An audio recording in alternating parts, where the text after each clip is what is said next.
Movie के शुरू में हम एमा नाम की एक खूबसूरत लड़की को देखते हैं जो एक टीचर थी और प्राइमरी स्कूल में बच्चों को पढ़ाया करती थी। अब कल से स्कूल की छुट्टियां शुरू होने वाली थी, इस वजह से बच्चे बहुत ज्यादा खुश नजर आ रहे थे। वहीं एमा भी इन छुट्टियों को बिताने के लिए अपने डेड के घर जाने वाली थी। जब एमा यहाँ से जाने लगती है तभी स्कूल के काउंटर से उसे एक बैग दिया जाता है। दरअसल ये बैग एमा के भाई का था जो उसके फ्रेंड ने यहाँ पर छोड़ा था ताकि एमा इसको अपने साथ ले जाकर के अपने भाई तक पहुँचा सके। वहीं दूसरी तरफ हमें एक अनजान जगह दिखाई जाती है जहां पर कुछ लोग बहुत सारा ड्रग्स एक गाड़ी में रख रहे थे। यहीं पर हम बॉसमैन नाम के खतरनाक गैंगस्टर को देखते हैं जो इस ड्रग्स सिंडिकेट का मालिक था और यहाँ के सभी लोग इसी के इशारे पर काम किया करते थे और आज इन लोगों को इस ड्रग्स की डिलीवरी एक दूसरी जगह पर करनी थी। उधर हम एमा को देखते हैं जो सुनसान और वीरान रास्ते से होते हुए अकेली ही अपने डेड के घर जा रही थी। रास्ते में वो अपने डेड को फोन करके बताती है कि वो शाम तक घर पहुंच जाएगी। वहीं दूसरी तरफ हम बॉसमैन को देखते हैं जो उस ड्रग्स से भरी हुई गाड़ी में बैठ कर के इसी तरफ आ रहा था और उस गाड़ी को पेट नाम का एक नया लड़का चला रहा था। दरअसल पेट पहली बार ड्रग्स की डिलीवरी करने के लिए जा रहा था, इसलिए डर के मारे उसकी जबरदस्त फट रही थी। तभी हम डेविड नाम के एक पुलिस ऑफिसर को देखते हैं जो इसी रास्ते पर अपनी ड्यूटी कर रहा था। तभी अचानक से उसकी नजर बॉसमैन की गाड़ी पर पड़ती है। तब डेविड सड़क के बीच में आकर के उसे रुकने का इशारा करता है। पीट जब अपने सामने एक पुलिस ऑफिसर को खड़ा हुआ देखता है तो थर-थर कांपने लग जाता है। ये देख कर के बॉसमैन उस पर गुस्सा करते हुए कहता है कि साले तेरी इतनी क्या फट रही है, मैं यहाँ पर बैठा हूँ ना। लेकिन पीठ पर उसका कोई भी असर नहीं होता, वो तो डर के मारे थर-थर कांप रहा था। अब डर के मारे वो गाड़ी के ब्रेक लगा देता है और उसे रोक देता है। तब डेविड उसके पास आता है और उसे लाइसेंस दिखाने के लिए कहता है। तब पीठ अपना लाइसेंस निकाल करके दिखाता है लेकिन उसके हाथ तो बुरी तरह से कांप रहे थे। डेविड को भी उसके कांपते हुए हाथों को देख कर के डाउट होने लगता है। तभी हम एक और गाड़ी को देखते हैं जो बॉसमैन की गाड़ी के पीछे आकर के रुकती है। दरअसल ये बॉसमैन के आदमी थे जो उसके पीछे पीछे आ रहे थे ताकि किसी भी तरह का खतरा होने पर ये उसकी मदद कर सके। बॉसमैन उस पुलिस ऑफिसर से कहता है कि हमारी गाड़ी में सिर्फ कपड़े भरे हुए हैं जिन्हें बेचने के लिए हम दूसरे शहर जा रहे हैं। लेकिन पीठ को डरा हुआ और उसके कंपकपाते हुए हाथों को देख कर के डेविड को उन पर डाउट हो गया था। तभी दूसरी गाड़ी में से ग्रे नाम का एक आदमी डेविड से कहता है कि सर क्या आप हमारी मदद करोगे। दरअसल ग्रे डेविड का ध्यान डिस्ट्रैक्ट करना चाहता था ताकि पीट गाड़ी को स्टार्ट करके यहाँ से भाग जाए, लेकिन डेविड उसकी तरफ बिल्कुल भी ध्यान नहीं देता। तभी हम बॉसमैन के उन खतरनाक आदमियों को देखते हैं जो अपनी गाड़ी से बाहर आ जाते हैं। उन्हें देख कर के डेविड भी अलर्ट हो गया था। तभी बॉसमैन भी अपनी गाड़ी से बाहर निकल कर के आ जाता है और डेविड पर गन पॉइंट कर देता है। डेविड ने भी अपनी गन निकाल कर के बॉसमैन पर तान दी थी, लेकिन वो अकेला था और चारों तरफ से घिर चुका था। जब उसे बचने का कोई रास्ता नजर नहीं आता तब वो अपनी गन नीचे रख कर के उनके सामने सरेंडर कर देता है। तभी ग्रे पीछे से उसके सर पर एक जबरदस्त वार करता है जिससे डेविड यहीं पर बेहोश हो जाता है। फिर बॉसमैन ग्रे से कहता है कि इस साले की बेल्ट उतार कर के इसे मेरी गाड़ी में डाल दो। अब ये सभी लोग गाड़ियों को लेकर के आगे बढ़ने लगते हैं और डेविड की गाड़ी भी इन्होंने अपने कब्जे में कर ली थी। वहीं दूसरी तरफ हम एमा को देखते हैं जो इसी रास्ते की तरफ आ रही थी। तभी अचानक से उसकी गाड़ी गर्म होकर के बंद हो जाती है। ये देख कर के वो अपनी गाड़ी में से एक बोतल निकालती है और आसपास पानी ढूंढने के लिए जाती है। उधर बॉसमैन अपनी गाड़ी को एक जगह पर रोक कर के डेविड को बाहर निकालता है और पीठ से कहता है कि इस हरामजादे को नासा के रॉकेट में बैठा कर के दूसरी दुनिया में पहुंचा दो। लेकिन इससे पहले पीठ ने कभी गन नहीं चलाई थी और बॉसमैन ने आज पहली बार ही उसे गन हाथ में दी थी। अब यहाँ पर बॉसमैन पीठ से कहता है कि साले जल्दी गोली मार, नहीं तो तेरे पिछवाड़े में रशिया का रॉकेट डाल करके तुझे लॉन्च कर दूंगा। बॉसमैन के बहुत ज्यादा फोर्स करने के बाद पीठ कंपकपाते हुए हाथों से डेविड को गोली मार देता है जिससे डेविड की यहीं पर मौत हो जाती है। तभी हम एमा को देखते हैं जो दूर खड़ी हुई इस खतरनाक कांड को देख रही थी। तभी अचानक से एमा के हाथ से वो बोतल नीचे गिर जाती है जिसके टूटने की आवाज को बॉसमैन ने सुन लिया था। ये देख कर के बॉसमैन अपने आदमियों से कहता है कि सालों पकड़ो इस लड़की को। अब एमा अपनी इज्जत और जान बचा कर के यहाँ से भागने लगती है। तब ग्रे और जे नाम के ये भूखे भेड़िए उसके पीछे लग जाते हैं, लेकिन एमा ज्यादा दूर तक नहीं भाग पाती और जल्दी ही पकड़ी जाती है। फिर ये दोनों उसे उठा कर के बॉसमैन के पास लेकर के आ जाते हैं। तभी हम उस पुलिस ऑफिसर डेविड को देखते हैं जो अभी तक जिंदा था।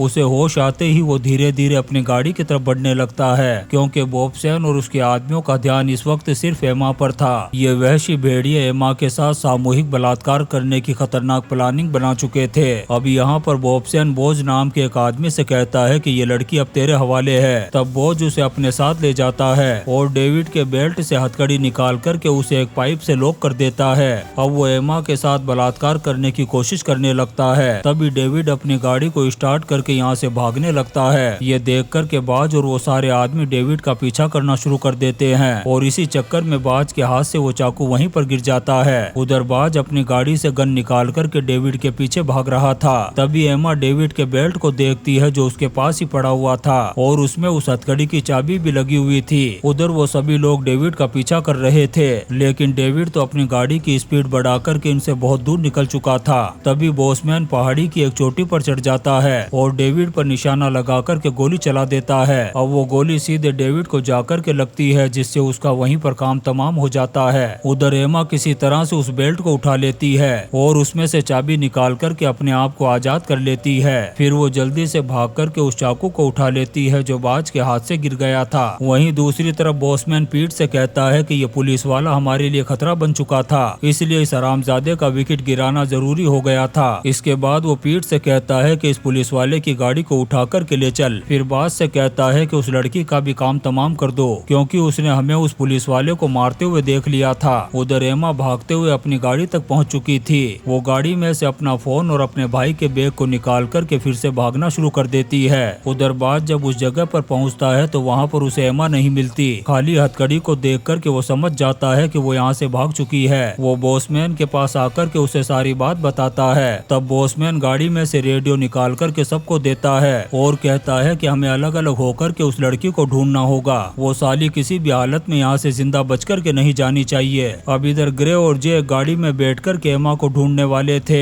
उधर घर पर एमा का डैड बड़ी बेसब्री से अपनी बेटी का इंतजार कर रहा था, लेकिन उसे नहीं पता था कि उसकी बेटी तो खतरनाक गैंगस्टर्स के बीच में फंस चुकी थी। वो अपनी बेटी को फोन करने की कोशिश करता है, लेकिन एमा जिस जगह पर छुपी हुई थी वहाँ पर सिग्नल नहीं आ रहा था। इधर एमा अपने भाई के बैग से कुछ जरूरी सामान को निकालती है। उधर ग्रे और जे एमा की गाड़ी तक पहुँच चुके थे। वो जब एमा की गाड़ी की तलाशी लेते हैं तो उसमें गाड़ी के कागजात मिल जाते हैं, जिसमें एमा का नाम और घर का एड्रेस लिखा हुआ था। फिर ग्रे बॉसमैन को कॉल करके कहता है कि बॉस तुम्हें यहाँ पर आना होगा। उधर एमा बैग से जरूरी सामान को निकाल करके भागने की तैयारी कर रही थी। इधर बॉबसैन के आदमी उसके पैरों के निशान देख करके उसे ढूंढने की कोशिश कर रहे थे। एमा इस वीरान और गर्म जगह पर इन वहशी भेड़ियों के बीच में बुरी तरह से फंस चुकी थी। वो अपनी इज्जत और जान बचाने के लिए लगातार भागती जा रही थी। फिर थोड़ी देर बाद उसे समझ में आता है कि वो अपने पीछे निशान छोड़ती जा रही है। अब ये लोग भी उसे ढूंढते हुए उस जगह पर पहुंच जाते हैं जहां पर एमा जाकर के छुपी थी।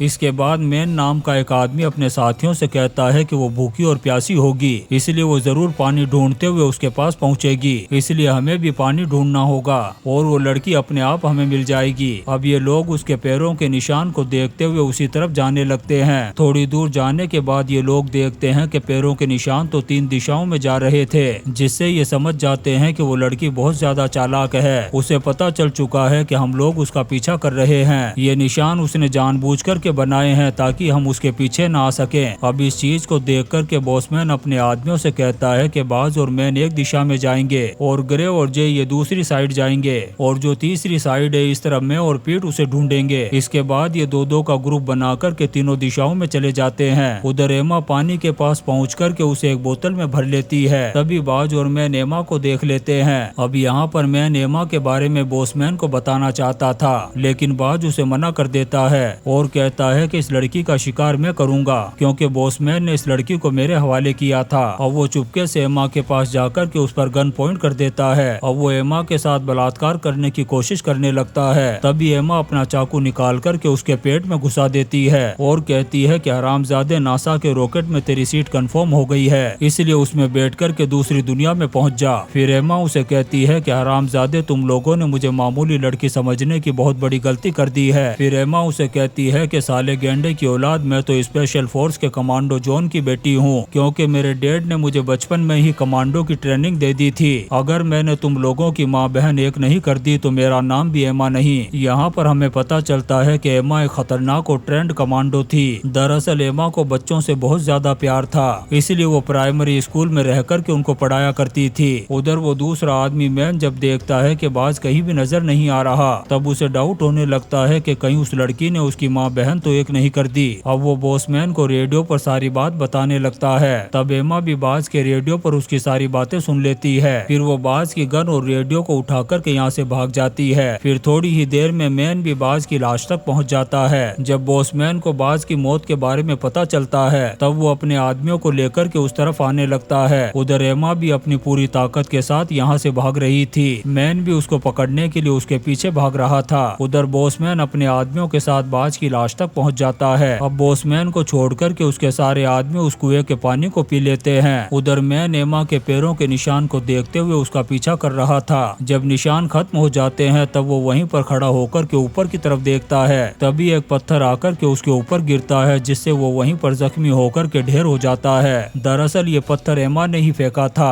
अब एमा मैन को देखने के लिए जैसे ही नीचे आती है तभी वो उसके पाँव को पकड़ लेता है। वो एमा को मारने की कोशिश करता है, लेकिन एमा उसी की गन लेकर के उसे गोली मार देती है, जिससे मैन भी इस दुनिया की बाउंड्री से बाहर पहुंच जाता है। फिर कुछ देर बाद बॉसमैन और उसके साथी भी मैन की लाश तक पहुंच गए थे। उधर एमा पहाड़ी की एक चोटी पर पहुंच चुकी थी। तभी उसे एक फार्म हाउस नजर आता है। तभी बॉसमैन दूर से उसे देख लेता है और निशाना लगाने लगता है। ये देखकर के एमा वहाँ से भाग जाती है। पीट भी उस पानी को पीकर के बीमार पड़ चुका था। तभी उसकी नजर एमा पर पड़ती है, जो एक जगह पर जाकर के छुप गई थी। फिर बॉसमैन अपने आदमियों से कहता है कि तुम लोग आगे जाकर के उसको ढूंढो, मैं यहीं पर खड़े होकर के उस पर नजर रखूंगा। लेकिन एक बात ध्यान रखना, उसके पास बोज और मैन की गन है। अगर तुम लोगों ने जरा सी भी गलती की तो वो तुम्हें दूसरी दुनिया में पहुंचा देगी। अब ये सभी लोग धीरे धीरे करके आगे बढ़ते हैं। उधर एमा बहुत ज्यादा थक चुकी थी और फार्म हाउस में पहुंच चुकी थी। इस फार्म हाउस में ऐसी बहुत सारी चीजें थी जो एमा के काम आ सकती थी। तभी थोड़ी देर बाद जे उस फार्म हाउस के अंदर आता है। तभी एमा उस पर अटैक कर देती है। तभी हम पीट को देखते हैं जो धीरे धीरे करके उस फार्म हाउस की तरफ बढ़ रहा था। तभी एमा पीछे से आकर के उसे पकड़ लेती है। इससे पीट बुरी तरह से डर जाता है और पैंट में ही मूत देता है और एमा से कहता है कि प्लीज मुझे छोड़ दो, मैंने तो आज तक कभी मच्छर को भी नहीं मारा है। तब एमा उस पर तरस खा कर के उसे छोड़ देती है। लेकिन पीट फार्म हाउस से बाहर आकर के जोर जोर से चिल्लाता है और बॉबसेन को आवाज लगा कर के कहता है कि एमा इस फार्म हाउस में है। तभी एमा पीछे से एक चाकू फेंकती है जो पीट की पीठ में जाकर के लगता है और यहीं पर उसका भी विकेट गिर जाता है। अब एमा अपनी गन को लेकर के आगे बढ़ने लगती है। तभी ग्रे पीछे से एमा पर हमला कर देता है और यहाँ पर इन दोनों के बीच में घमासान WWE की फाइट शुरू हो जाती है। लेकिन एमा तो अब मौत बन चुकी थी। वो थोड़ी ही देर में ग्रे को भी दर्दनाक और बेरहमी से मौत के घाट उतार देती है। उसे मारकर के एमा जैसे ही फार्म हाउस के बाहर निकलती है तभी वो बॉसमैन को देखती है जो उस पर गन पॉइंट करके खड़ा था। तब एमा उसे कहती है कि साले अगर तूने अपनी माँ का दूध पिया है तो गन फेंक करके मुझसे मुकाबला कर। ये सुनकर के बॉसमैन अपनी बड़ी वाली गन को नीचे फेंक देता है। अब इन दोनों के हाथ में छोटी गन थी और ये दोनों एक दूसरे पर गोली चलाते हैं। एमा की चलाई हुई गोली से बॉसमैन का भी टिकट नासा के रॉकेट में कंफर्म हो जाता है, जबकि बॉसमैन की चलाई हुई गोली से एमा सिर्फ जख्मी होती है। फिर मूवी के आखिरी सीन में हम एमा को देखते हैं जो जख्मी हालत में अपने डैड के पास पहुंच गई थी। फिर यहाँ पर एमा कमांडो की ट्रेनिंग देने के लिए अपने डैड को थैंक्स कहती है और इसी सीन के साथ ये शानदार मूवी हंटिंग एमा खत्म हो जाती है। दोस्तों, हम आपके लिए ऐसी ही इंटरेस्टिंग मूवीज एक्सप्लेन करते रहेंगे, तो आप चैनल को सब्सक्राइब जरूर करें और लाइक और कमेंट्स भी करें। Thank you.